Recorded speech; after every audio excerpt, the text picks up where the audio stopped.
Hello बच्चों, good morning. तो हमारा 11th क्लास का आज का नेक्स्ट लेक्चर रहेगा और 11th क्लास का जो हमारा लेक्चर रहेगा इसके अंदर हम जो आज डिस्कस करने जा रहे हैं वो बहुत इंपॉर्टेंट लेक्चर है बेटा आज का।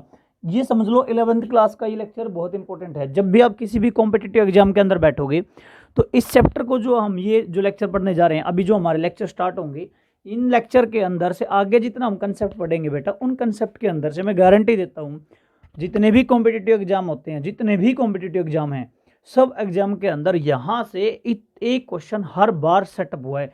चाहे वो आईआईटी का क्वेश्चन पेपर हो, चाहे वो पीएमटी का पेपर हो, चाहे वो एनडीए का पेपर हो, चाहे वो ओलंपियाड्स का पेपर हो, चाहे वो एनटीएससी का पेपर हो, कोई भी पेपर हो, चाहे वो सिंपल सीबीएसई का पेपर हो, चाहे वो आईसीएससी का पेपर हो, कोई भी अगर पेपर है तो हर पेपर के अंदर बच्चों यहाँ से हर बार एक क्वेश्चन जरूर सेटअप होता है। और बच्चों बहुत इजी कंसेप्ट है, बहुत ही ज़्यादा इजी कंसेप्ट है।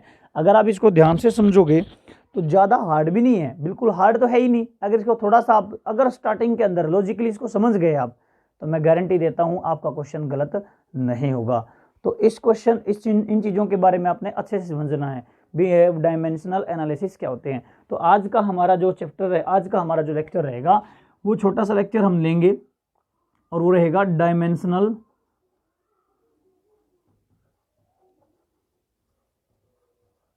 एनालिसिस।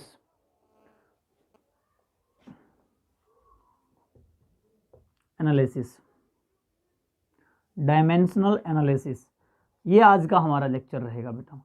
डायमेंशनल एनालिसिस के बारे में मैं बता देता हूँ। हमने पिछले लेक्चर के अंदर 7 फंडामेंटल क्वांटिटीज़ पढ़ी थी, चाहे वो जैसे हमारी लेंथ हो, मास हो, टाइम हो, करंट हो, टेम्परेचर हो, अमाउंट ऑफ सब्सटेंस हो, लुमिनियस इंटेंसिटी हो। ये हमने 7 फंडामेंटल क्वांटिटी पढ़ी थी। उसके बाद हमने डिराइव्ड क्वांटिटी पढ़ी थी। डिराइव्ड क्वांटिटी कुछ फंडामेंटल क्वांटिटी को रखती हैं, कुछ उनकी क्वांटिटी को रखती हैं। डिराइव्ड क्वांटिटी किससे मिलकर बनी हुई है? जैसे हमने पहले पढ़ा था, derived quantity are dependent on the fundamental quantity. जैसे एरिया एक डिराइव्ड क्वांटिटी थी। एरिया कैसी क्वांटिटी थी बेटा? डिराइव्ड क्वांटिटी थी। उस डिराइव्ड क्वांटिटी में हमने एरिया को लेंथ इंटू ब्रेथ किया था, और लेंथ बेसिकली कौन सी क्वांटिटी है? फंडामेंटल क्वांटिटी है।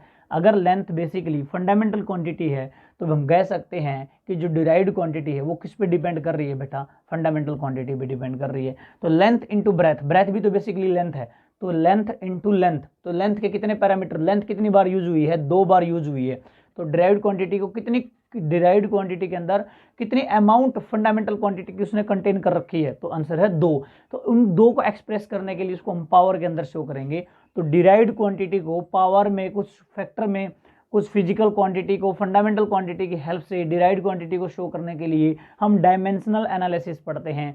उसमें हम कुछ चीज़ें पढ़ेंगे। मैं पहले ही बता देता हूँ बेटा, जैसे हमारे कुछ आपको कुछ सिंबल्स याद रखते हैं। जैसे फंडामेंटल क्वांटिटी रहेगी हमारी, पहला रहेगा बेटा मास जो पूरे में, फिर रहेगा हमारा लेंथ, फिर रहेगा हमारा टाइम, उसके बाद रहेगा हमारा इलेक्ट्रिक करंट, और उसके बाद रहेगा बेटा हमारा चार्ज। उसके बाद क्या रहेगा? हमारा चार्ज। तो इन चीज़ों के सिंबल्स आपको पता होना चाहिए, क्या क्या सिंबल यूज करने हैं। पहली बात बेटा, मास के लिए जो सिंबल यूज करेंगे वो हमारा रहेगा कैपिटल एम। क्या रहेगा बेटा? Capital M. स्मॉल एम अगर आपने ऐसा कर दिया तो ये आपका गलत है बेटा, ये क्या आपका गलत। स्मॉल एम यहाँ पे आप यूज नहीं कर सकते हैं, तो आपने यूज करना है यहाँ पे कैपिटल एम। ठीक है, उसको आपने ब्रैकेट में बंद करना है। किस में बंद करना है? ब्रैकेट में। ठीक है, बार जितने हम क्वेश्चन के लिए बहुत सारे क्वेश्चन करवाऊंगा आपको इसके ऊपर में, तो आपको पता चल जाएगा कैसे आपको लिखना है, लिखने का वे क्या होता है। अगर आप अच्छे से नहीं लिखोगे तो आपको वो गलत माना जाएगा। ओके, लेंथ के लिए आपने यूज करना है बेटा कैपिटल एल, टाइम के लिए कैपिटल टी, इलेक्ट्रिक करंट के लिए क्या यूज करोगे? एम्पियर ए। चार्ज के लिए, अब चार्ज का डायमेंशन आपको पता होना चाहिए। ठीक है, चार्ज का मैं आपको सिखाऊंगा, चार्ज की हमें जरूरत नहीं है। ओके, तो ये 4 आपको पता होना चाहिए लिखने कैसे हैं। देखिए फिर से मैं एक बार रिपीट करता हूं। मास का हमने कैपिटल एम लिखना है, लेंथ का हमने कैपिटल एल लिखना है, टाइम का हमने टी लिखना है, और इलेक्ट्रिक करंट का हमने क्या लिखना है बेटा? ए लिखना है, आई नहीं लिखना है। बहुत सारे बच्चे क्या गलती करते हैं? आई लिख देते हैं। आई इसका सिंबल होता है। तो यहाँ पे हम डायमेंशनल एनालिसिस की बात कर रहे हैं, तो ए लिखेंगे हम। क्या लिखेंगे बेटा? ए। ठीक है, तो ओके, इसको मैं इरेज कर रहा हूँ। उसके बाद आपको पता होना चाहिए हम कुछ चीज़ें के बारे में पढ़ रहे हैं, तो सबसे पहले पता होना चाहिए डायमेंशन क्या होता है, डायमेंशन का मतलब क्या होता है। तो यहाँ पे लिख रहा हूँ मैं डायमेंशन। डायमेंशन का मतलब, डायमेंशन की डेफिनेशन राइट कर रहा हूँ मैं। तो dimension of a physical quantity, the dimension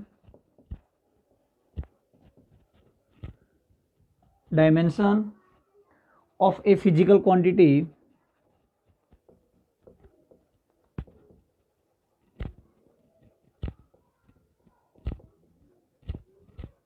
are the power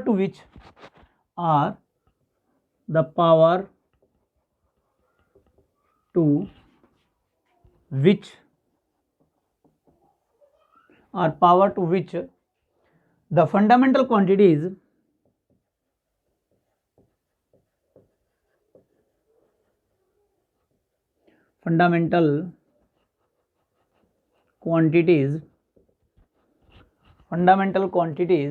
are to be raised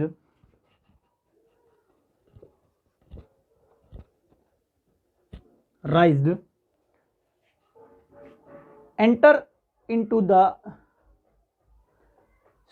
represented, rise to represented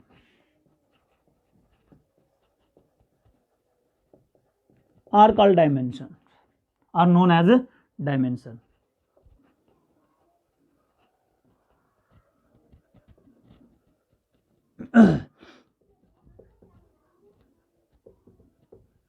dimensions, देखिए डायमेंशन अब किसको बोलोगे, देखिए the dimension of a physical quantity, कोई भी physical quantity, are the power to which the fundamental quantity, जो fundamental हमने quantity ली है, are to be raised represented, जो रिप्रेजेंट की जाती है, राइज टू रिप्रेजेंट मतलब फंडामेंटल क्वांटिटी। जैसे डायमेंशन, जैसे मास हो गया, मास को किससे रिप्रेजेंट करते हैं बेटा, एम से रिप्रेजेंट करते हैं, ठीक है।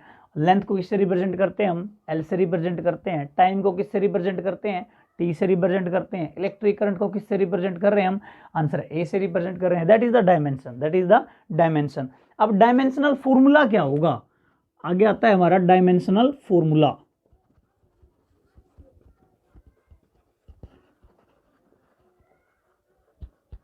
Dimensional formula,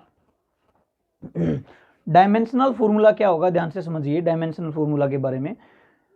the expression show, the expression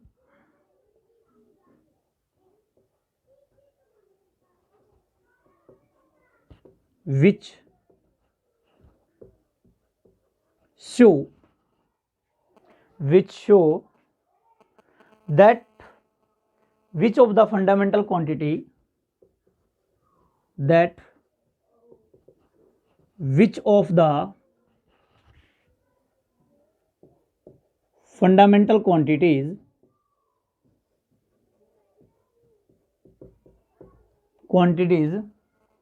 and with what power, and with what power enter into the derived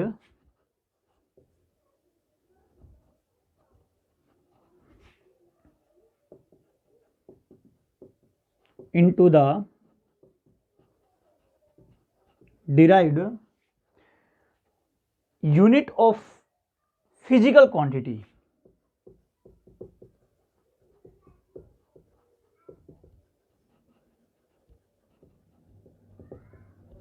That is known as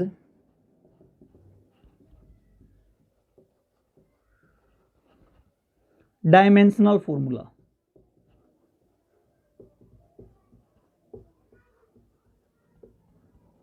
dimensional formula, अब डायमेंशनल फॉर्मूला क्या होगा, जैसे मैंने आपसे पूछा जैसे आपसे पूछा कि find out the dimensional formula of velocity. आपसे क्या पूछा, क्वेश्चन दिया गया, आपको क्वेश्चन दिया गया, find the dimensional formula of velocity. तो वेलोसिटी का डायमेंशन फॉर्मूला लिखाना, उससे अब मैं स्टेप बाय स्टेप बता रहा हूँ सॉल्यूशन। इस सॉल्यूशन को ध्यान से समझिए, बहुत इजीली, बहुत आराम से न्यूमेरिकल करवा रहा हूँ बेटा, ठीक है। मैं इसको नोट कर लेना, इसको इरेज कर रहा हूँ, ठीक है। इसको नोट करना आप सब बच्चों ने।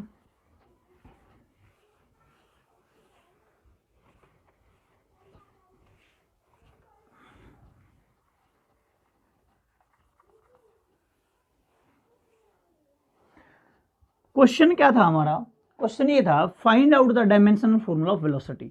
तो सबसे पहले स्टेप आपका क्या है, स्टेप नंबर 1। स्टेप नंबर 1 में आपने क्या करना है, राइट द फॉर्मूला ऑफ, जिस फिजिकल क्वांटिटी के बारे में पूछा गया है, पहला स्टेप है right the formula, right the formula of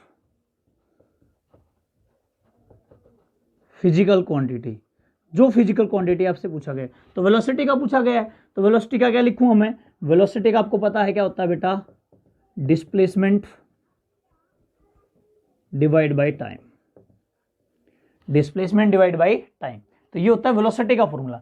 तो यहां पे आपको डिस्प्लेसमेंट का मतलब पता है, डिस्प्लेसमेंट बेसिकली क्या होती है बेटा, लेंथ होती है, और टाइम ही क्या होता है, टाइम होता है। और अभी मैंने बताया था लेंथ के लिए आपको क्या यूज करना है, कैपिटल एल, और टाइम के लिए आपको क्या यूज करना है, कैपिटल टी। तो ये देखिए, अब इसको ऊपर लेके जाएंगे, अगर कोई पावर दी नहीं गई है, अगर कोई पावर दी नहीं गई है तो उसमें उसकी पावर कितनी मानी जाएगी, 1 1 1। तो हम क्या लिखेंगे, L1 हो गया एज इट इज।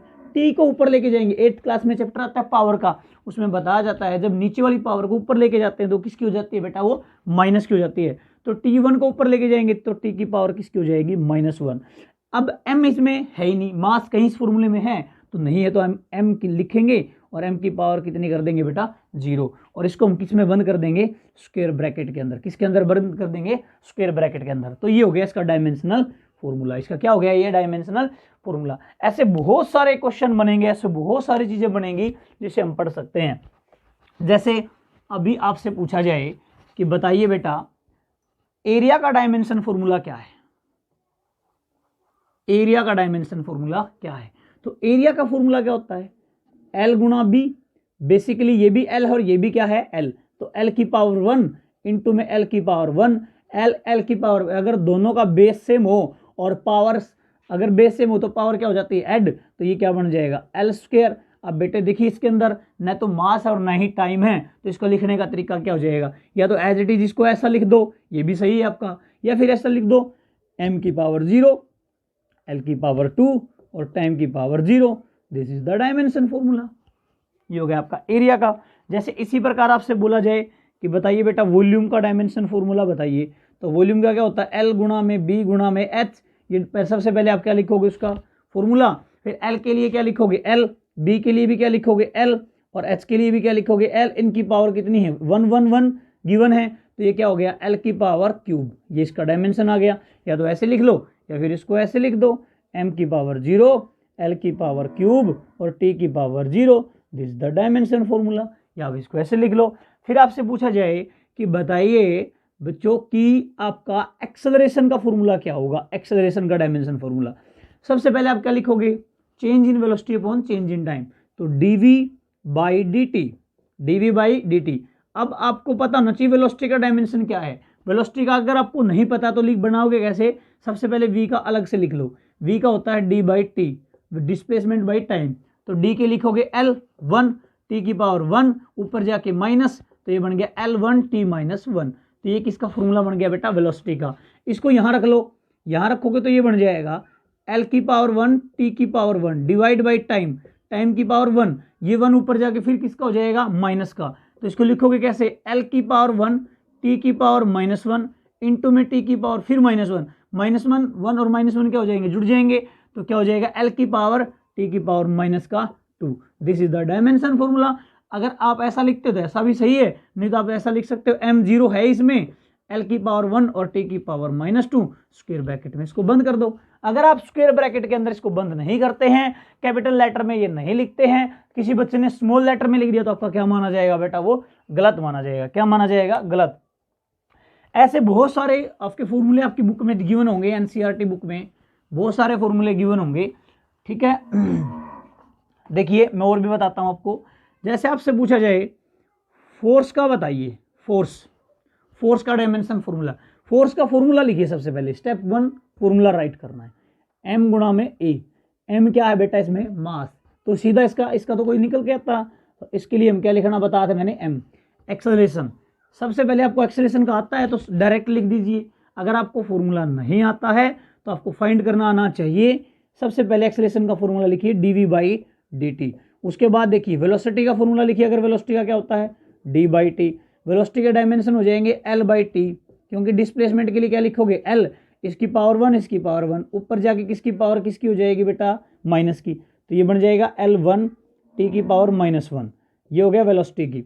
इसको उठा के यहाँ रख दीजिए वेलोसिटी की जगह, तो ये बन जाएगा a बराबर है l की पावर 1 t की -1, नीचे कौन है बेटा टाइम है, तो टाइम का क्या हो जाएगा 1, ये ऊपर जाके फिर किसका हो जाएगा, ये इसको ऊपर लेके जाएंगे माइनस का, तो ये बन जाएगा l की पावर 1 t की पावर 1 इंटू में t की पावर -1, क्योंकि प्लस का तो ऊपर जाके किसका माइनस का, तो एक्सेलरेशन का क्या निकल के आया बेटा l1 t की पावर कितना -2, t की पावर कितना -2। अब यहाँ पे m की 1 थी तो एक्सेलरेशन का डायरेक्ट रख दीजिए l की पावर 1 और t की पावर कितने बेटा -2, तो इसको लिखने का तरीका क्या हो गया बेटा m की पावर 1 l की पावर 1 t की power -2। This is the dimension formula of force, this is dimension formula of force. आपको ये मेथड सिखाया गया है, आपको बहुत सारे ऐसी चीजें देखने को मिलेंगी जो आपको डायमेंशन निकालने हैं, ठीक है। तो ऐसे बेसिक आपके कुछ कंसेप्ट आपको मैं करने को दे रहा हूं। एक बात नोट करने की चीज है, ध्यान रखना, अगर कोई भी कांस्टेंट टर्म है, कांस्टेंट टर्म जैसे 1 है 2 है या पाई है, ऐसे कोई वैल्यू दे रखी है, उसके क्या नहीं होते, वो डायमेंशन लेस क्वांटिटी होती है, डायमेंशन लेस क्वांटिटी होती है। क्या होती है बेटा, वो डायमेंशन लेस क्वांटिटी होती है, ठीक है। जैसे आपको बोल दिया जाए कि करंट का डायमेंशन फाइंड आउट करो, करंट का फॉर्मूला लिखोगे सबसे पहले Q/T, क्या है बेटा फॉर्मूला हो गया। अब चार्ज है, चार्ज का डायमेंशन आपको निकालना आना चाहिए। करंट का क्या लिखते हैं हम एम्पियर, टाइम का क्या लिखते हैं t, तो चार्ज का डायमेंशन हो गया 80, चार्ज का डायमेंशन क्या हो गया 80। अब नीचे टाइम का क्या है डिवाइड/t, तो ampere into time, ampere into time, तो एम्पियर सीधा आ जाएगा। देखिए अभी मैंने बताया था, इसका बताया था पहले, करंट का क्या लिखना है हमने एम्पियर, करंट का क्या लिखना है एम्पियर। अभी देखो मैं प्रूफ कर रहा हूँ, उस फॉर्मूले को प्रूफ कर रहा हूँ कि एम्पियर कैसे आया। करंट का क्या लिखना है Q/T, अगर यहाँ से सबसे पहले आप Q का निकालोगे तो क्या हो जाएगा बेटा I गुणा में T, I गुणा में T। I का क्या लिखना हमने एम्पियर, टाइम का क्या लिखना है T, तो ये किसका आ गया Q का, तो यहाँ लिखेंगे Q का लिखेंगे हम ampere into T divide time T, ये प्लस का है, ये ऊपर जाके किसका हो जाएगा एम्पियर इंटू में टाइम 1 T1 और इंटू में T-1, ये इससे कट गया तो बच गया कितना एम्पियर। तो आई का फॉर्मूला क्या आया एम्पियर, ये इसका डायमेंशन फॉर्मूला आ गया। आया नहीं आया, तो ऐसे क्या आया बेटा, ये हमने यही तो बताया था शुरू में कि करंट का क्या लेना, हमने एम्पियर लेना है। ओके, तो ऐसे बहुत सारे हैं, ऐसे जैसे एक और बताता हूँ आपको, मैं कुछ आपको होमवर्क के अंदर भी दूंगा, वो आपने कमेंट बॉक्स में बताना उसका डायमेंशन क्या आया, ठीक है। सभी बच्चे कमेंट बॉक्स में आंसर देंगे। जैसे आपको देता हूँ मैं वर्क का क्या डायमेंशन है, वर्क का फॉर्मूला होता है बेटा वैसे फोर्स इंटू डिस्प्लेसमेंट, ठीक है। जैसे आप पहला आपका ये, सेकंड आपको होमवर्क देता हूँ, प्रेशर का बताइए क्या है। प्रेशर का फॉर्मूला होता है F/A, यानी कि force by area, force by area, this is the dimension of pressure. ये दो आपको न्यूमेरिकल देता हूँ, दो आपको डायमेंशन फाइंड आउट करने हैं, तो ये फाइंड आउट करके आने हैं। आपकी बुक में बहुत सारे ऐसे दिए मिलेंगे, जैसे मैं और भी लिख सकता हूँ, इम्पल्स है, पोटेंशियल एनर्जी है, जैसे मैं पोटेंशियल एनर्जी देता हूँ, एक और देता हूँ आपको पोटेंशियल एनर्जी, उसका फॉर्मूला क्या है बेटा, उसका फॉर्मूला है mgh। इसके अलावा मैं आपको एक करके भी दिखाता हूँ, डायमेंशन कांस्टेंट के क्या नहीं होते, सॉरी कांस्टेंट के डायमेंशन नहीं होते, इसलिए उसके ऊपर मैं आपको एक चीज़ करवा के दिखाता हूँ, और वो है आपका काइनेटिक एनर्जी का फॉर्मूले के ऊपर उसके डायमेंशन निकाल के दिखाता हूँ, ठीक है। हम करते हैं यहाँ पे काइनेटिक एनर्जी के डायमेंशन। काइनेटिक एनर्जी का सबसे पहला फॉर्मूला लिखो, हाफ mv² होता है बेटा। हाफ इसमें क्या है कांस्टेंट है, हाफ इसमें क्या है बेटा कांस्टेंट है। अगर कांस्टेंट है तो इसके नो डायमेंशन, इसके कोई डायमेंशन नहीं होते, तो हमें डायमेंशन सिर्फ इसके लिखने हैं। तो देखिए पहले m, मास का आगे लिखूंगा बेटा मैं m, पावर 1 होगी, m एक ही है, अगर 2 होता तो 2 लिख लेता। वेलोसिटी का डायमेंशन फॉर्मूला मैं बहुत बार निकाल चुका हूँ, डिस्प्लेसमेंट बाई टाइम, यानी कि l की पावर 1 और t की पावर -1, इसका हम क्या कर देंगे बेटा स्क्वायर कर देंगे, क्या कर देंगे इसका हम स्क्वायर कर देंगे, तो इसका डायमेंशन फॉर्मूला आ जाएगा। तो इसका डायमेंशन फॉर्मूला अगर इसका स्क्वायर करोगे तो क्या आ जाएगा, देखिए m की पावर 1 L की पावर 2 और T की पावर -2, T की पावर बेटा -2। This is the dimension formula of kinetic energy, this is the dimension formula of kinetic energy. अगर कांस्टेंट टर्म है तो उसका आपने क्या नहीं लिखना, डायमेंशन नहीं लिखना। तो मैंने आपको कुछ चीजें दी हैं, जैसे लीनियर मोमेंटम, एक और दे देता हूं आपको मैं, लीनियर मोमेंटम, लीनियर मोमेंटम। और लीनियर मोमेंटम का फॉर्मूला सभी को पता क्या होता है, m गुणा में v, m गुणा में v, m गुणा में v, यानी कि मास इंटू में वेलोसिटी। सारे बच्चे कमेंट बॉक्स में इसका आंसर जरूर देंगे।